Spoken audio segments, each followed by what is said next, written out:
Hello! I decided to do a video from my closet.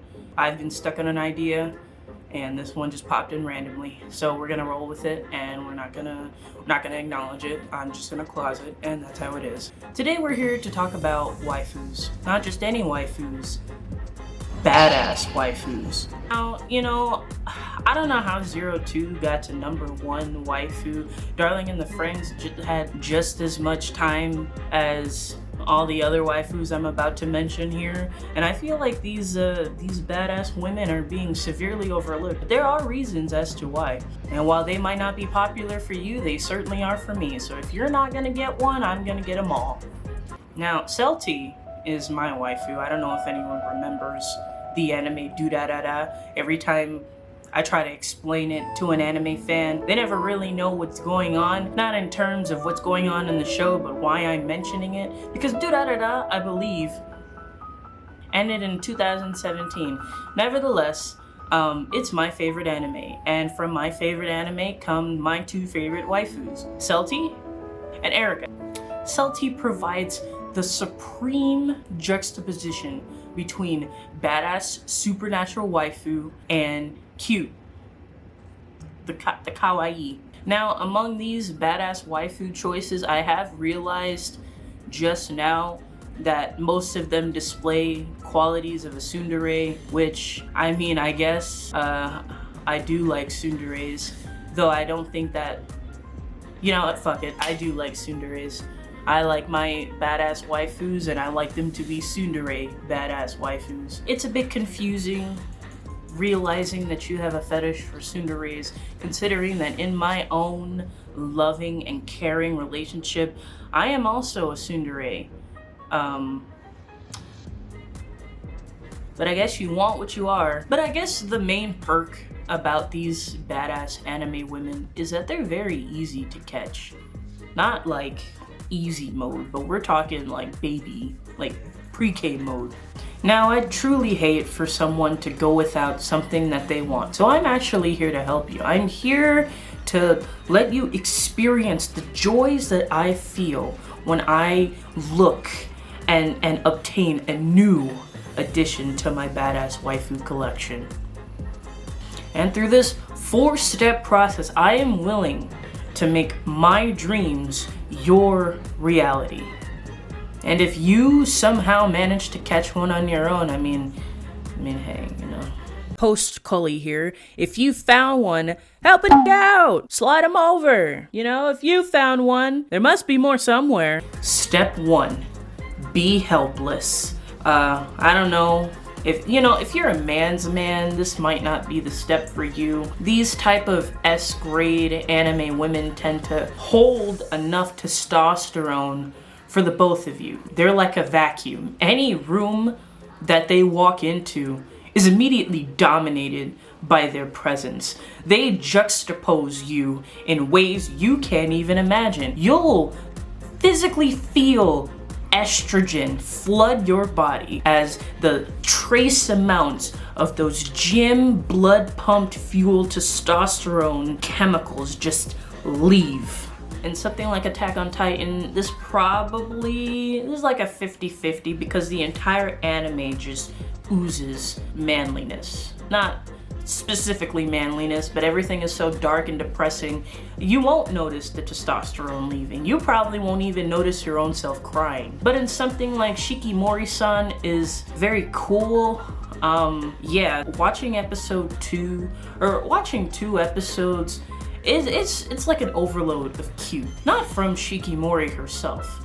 No, from her boyfriend. If that's the type of life you want, this is the list for you. So I'm happy that you've stuck around because we're going into part 2, where it gets a little confusing.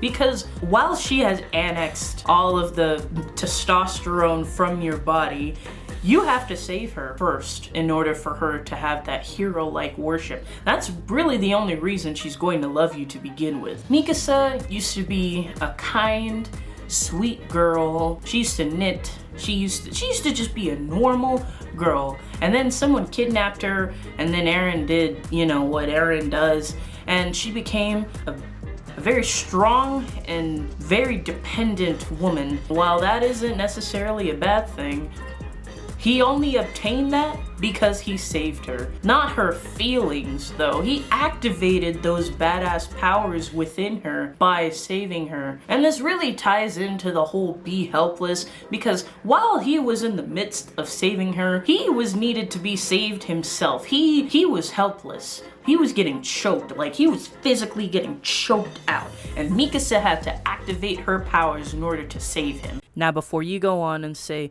kolivanz, didn't they say that the Ackermans didn't have any magical ability that was tied to the Titans? Yes, I know. I'm simply making the point that none of that would have happened had Eren not rushed in and tried to stab the thing. Multiple things, and failed. Very, very poorly, if I might add. So, I mean, I guess the badass anime waifu was reparation for Eren, but at the same time, you could take a page or two out of Eren's book, because he just gets kidnapped over and over, and that helplessness is probably why Mikasa really sticks around. I think she's actually given those same exact reasons in the anime. This kind of just ties into the whole testosterone extraction thing I was talking about earlier. Or maybe he's just an idiot. We'll never really know. Unless within the whole path situation, Eren managed to just genetically engineer himself a badass waifu, which I don't really know what to say. Where was I? Step 3. Remember those lovely ladies that we were trying to woo earlier? Yeah, we're gonna treat them like shit. Kolivanz, why? Why are we gonna double down on this supposed disdain they already have for us because they're tsunderes? Because they like that shit. He gets it. We're gonna reverse tsundere them by saying we hate them, and then they're gonna get heartbroken, go through some mild character development, and then come back to us, most likely the same person they were before, just with a renewed sense of vigor, amounting boundless, endless love.